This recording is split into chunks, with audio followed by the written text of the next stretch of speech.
Estimados profesores, hoy les presentamos nuestros resultados de la optimización de selección de ayudantes. Somos el grupo integrado por Carlos Arredondo, Juan Gering, Nicolás Melo y Joaquín Penros.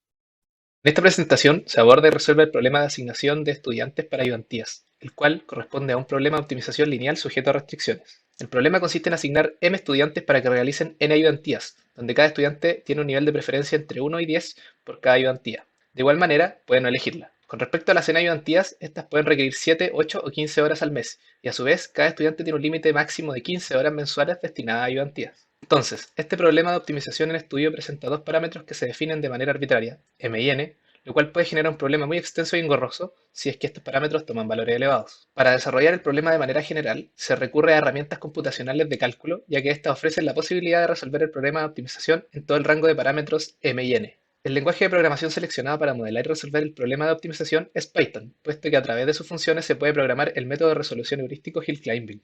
Para llevar a cabo la resolución del problema con Hill Climbing, se proponen diferentes criterios que permitan analizar y comparar el comportamiento heurístico de las soluciones. Específicamente en este proyecto se proponen dos criterios para generar soluciones iniciales factibles, dos criterios para generar vecinos, dos criterios para determinar el siguiente vecino a visitar. La función objetivo consiste en maximizar las preferencias de las n ayudantías j asignadas a los m ayudantes i, donde p y j corresponde a la preferencia que el ayudante i tiene por la ayudantía j, y x y j es una variable de decisión binaria que define la asignación del ayudante i a la ayudantía j. Además, se tienen dos restricciones. La primera que solicita que cada ayudantía J sea asignada una y solo una vez, y la segunda solicita que, para cada ayudante, la suma de las horas de las ayudantías que se le asignaron no supere las 15 horas. Para la generación de instancias, el siguiente código de Python genera aleatoriamente el vector que contiene las horas requeridas para cada una de las n ayudantías, recordando que cada ayudantía puede tomar valores de 7, 8 o 15 horas. Ahora se genera una matriz de tamaño m por n que contiene las preferencias de cada ayudante i por cada ayudantía j, asignando aleatoriamente valores entre 1 y 10, además de considerar la no elección de una ayudantía como una preferencia muy negativa. La restricción de satisfacción de ayudantía se implementa mediante una función que, dada la matriz de asignaciones, verifica que la suma de todos los elementos de una columna sea igual a 1. Repite la verificación para cada columna y retorna un valor booleano. En el caso del cumplimiento de horas, se define una función que, dada la matriz de asignaciones y el vector que contiene las horas que toma realizar cada ayudantía, multiplica una fila por el vector de horas y verifica que la suma sea menor o igual a 15. Verifica esto para cada fila y retorna un valor booleano. La función objetivo, que más adelante se buscará maximizar, se plantea mediante una función que recibe la matriz de asignaciones y la matriz de preferencia. La función retorna la suma de cada elemento ij de la matriz de asignaciones multiplicado por cada elemento ij de la matriz de preferencias. El primer criterio de generación de soluciones iniciales factibles se define como una función que utiliza las matrices pref y hrs para crear una solución inicial que cumpla con las restricciones del problema. En este criterio se asignan las ayudantías en orden desde el primer estudiante hasta el último, siempre y cuando su preferencia por hacer la ayudantía sea al menos de 1 y tenga menos de 15 horas asignadas. En caso de que un estudiante no desee realizar la ayudantía o tenga más de 15 horas asignadas, se pasa al siguiente estudiante. El segundo criterio de generación de solución inicial factible también se define como una función que utiliza las preferencias y horas de ayudantías, pero no asigna las ayudantías en orden desde la primera hasta la última, sino que lo realiza de manera aleatoria gracias a la función shuffle.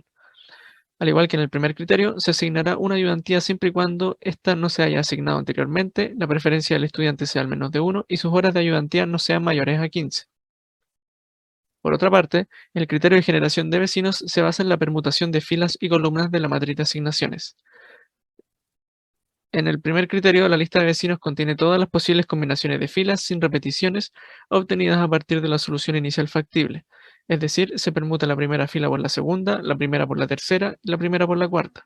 Después se permuta la segunda fila por la primera, la segunda por la tercera y la segunda por la cuarta. Así sucesivamente hasta terminar.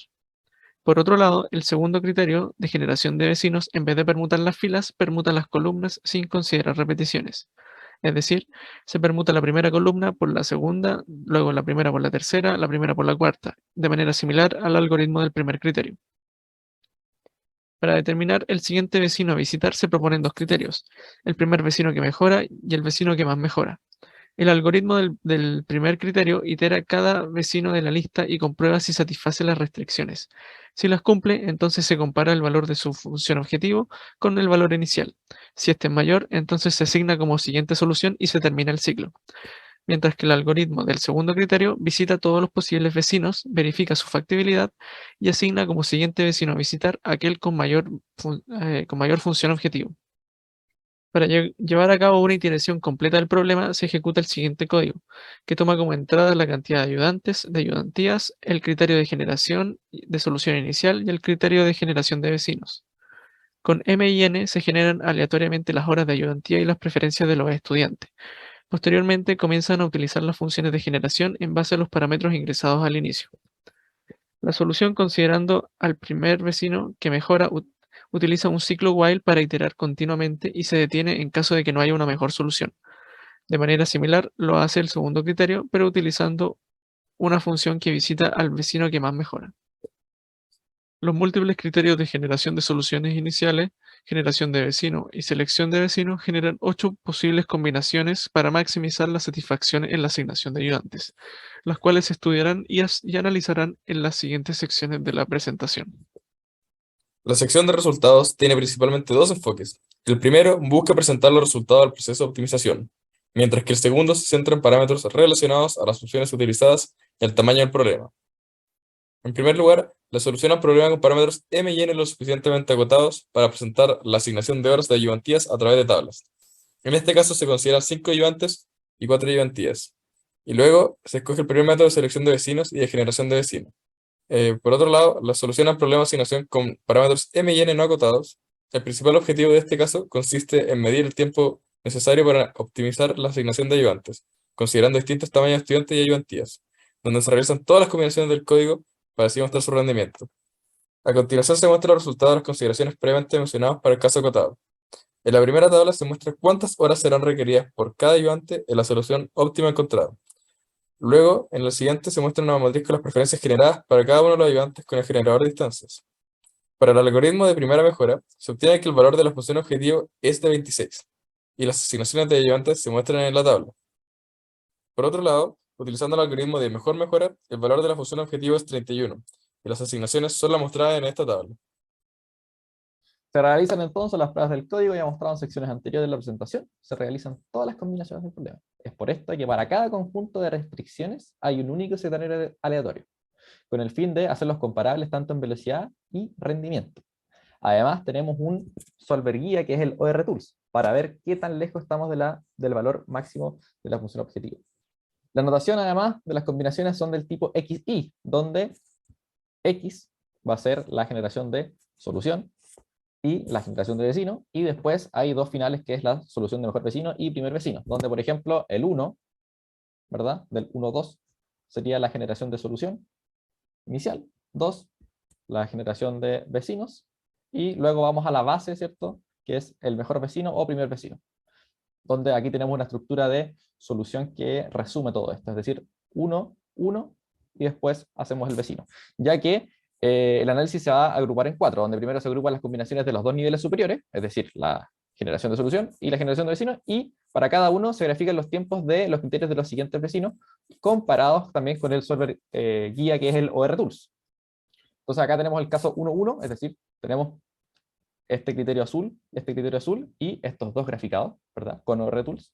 Y tenemos que la solución de primer vecino siempre es mucho mayor en tiempo, ¿verdad? Tenemos tiempos de 0 hasta más o menos 90 más o menos, segundos, y va creciendo a medida que nosotros vamos aumentando las restricciones, haciendo un punto de inflexión más o menos en 35, que ahí empiezan a ser los tiempos ya mayores, ¿verdad? Luego pasamos a la combinación 1-2, podemos fijar que los tiempos de solución son mucho menores, ¿verdad? Y tenemos una distancia entre SPB y SMB mucho menor, es decir, tenemos distancias de solamente 2 segundos, mientras que acá tenemos distancias incluso hasta 30 segundos. Para la combinación 2-1 tenemos un comportamiento bastante similar a la 1-1, ¿verdad? Tenemos tiempos nuevamente ya de 0 hasta 90, con diferencias de tiempo en la recta final mucho mayor también. Y luego terminamos con el caso 2-2, ¿verdad? Aquí tenemos tiempos mucho menores y SMB incluso supera a ratos a SPB, que es la solución de primer vecino, contra la de mejor vecino. Si se pueden dar cuenta, la solución del ORTools se mantiene casi en 0 en todas las combinaciones. Si bien son importantes los tiempos, de igual forma es la robustez de la solución. ¿Qué tan cerca estuvo un solver más certero y veloz como el ORTools? ¿Verdad? Tenemos que, si bien el 1.1 y el 2.2 son más rápidos, ¿verdad? Tenemos tiempos de computación mucho más rápidos, son mucho menos precisos. ¿verdad? Porque tenemos diferencias con overtools mucho más grandes, del 35, del 25%. Y los otros que eran mucho más lentos tienen diferencias mucho menores, del 3% y 4%. Por lo tanto, tenemos un clásico desequilibrio entre calidad y rapidez. Entonces, finalmente, tenemos que el uso del algoritmo de Hill Climbing no es más rápido que RTools, definitivamente, pero además tenemos que tampoco asegura la entrega de resultados óptimos globales. Pero en base a buenos criterios de generación de solución inicial y generación de vecinos, y finalmente la selección de vecinos, Hill Climbing puede resultar una opción más adecuada para la búsqueda de óptimos a mano o con baja capacidad de computación. De igual manera, la naturaleza heurística del segundo criterio de generación de vecinos permite obtener una solución poco precisa y en menor cantidad de tiempo que el primer criterio, definiendo un conjunto de movimientos más eficiente en cuanto al tiempo de cómputo. Sin embargo, el primer criterio de generación tiene una mayor precisión y exactitud a costa de un mayor tiempo de cálculo. Por lo tanto, se debe tener en cuenta el trade-off, ¿cierto? El desequilibrio entre tiempo de cómputo y exactitud para determinar los criterios a utilizar. Y finalmente tenemos que cada vez que se trabaja con problemas de mayor tamaño, ¿cierto? Tenemos que implica un tiempo de resolución mucho más grande, ya que se deberá generar una primera solución cada vez más restrictiva.